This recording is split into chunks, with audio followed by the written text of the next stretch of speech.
ایک بچے کے والدین ہر سال اسے ٹرین میں اس کی دادی کے پاس گرمیوں کی چھٹیاں گزارنے کے لیے لے جاتے، پھر وہ اسے چھوڑ کر اگلے دن واپس آ جایا کرتے تھے۔ پھر ایک سال ایسا ہوا کہ بچے نے ان سے کہا، میں اب بڑا ہو گیا ہوں، اگر اس سال میں دادی کے پاس اکیلا چلا گیا تو کیا ہوگا؟ والدین نے مختصر بحث کے بعد اتفاق کر لیا۔ مقررہ دن اسٹیشن کے پلیٹ فارم پر پہنچ گئی۔ والد نے جو ہی کچھ سفر کی ہدایات دینا شروع کی تو بیٹا اکتاہٹ بھرے لہجے میں کہنے لگا، ابا جان، میں 1000 مرتبہ یہ ہدایات سن چکا ہوں۔ ٹرین کے روانہ ہونے سے ایک لمحہ پہلے اس کے والد اس کے قریب آئے اور اس کے کان میں سرگوشی کی، یہ لو، اگر تم خوفزدہ ہو یا بیمار ہو تو یہ تمہارے لیے ہے، اور اپنے بچے کی جیب میں کچھ ڈال دیا۔ بچہ پہلی بار والدین کے بغیر ٹرین میں اکیلا بیٹھا تھا۔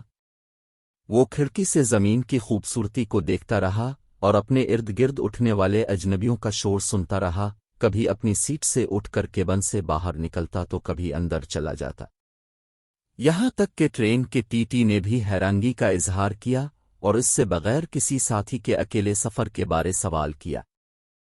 اسی طرح ایک عورت نے اسے اداس دیکھ کر گیورا۔ لڑکا شدید الجھن میں تھا، یہاں تک کہ اس نے محسوس کیا کہ اس کی طبیعت ٹھیک نہیں ہے۔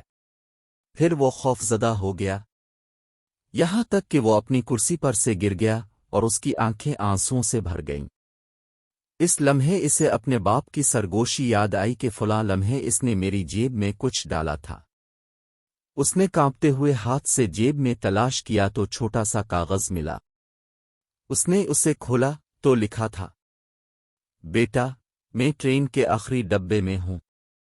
یہ الفاظ پڑھتے ہی گویا اس کی روح لوٹ گئی۔ زندگی بھی ایسی ہی ہے، ہم اپنے بچوں کے پروں کو چھوڑتے ہیں، انہیں خود پر اعتماد دلاتے ہیں، لیکن جب تک ہم زندہ ہیں ہمیں ہمیشہ آخری کیبن میں موجود رہتے ہیں، اس لیے کہ یہ ان کے لیے تحفظ کے احساس کا ذریعہ ہے۔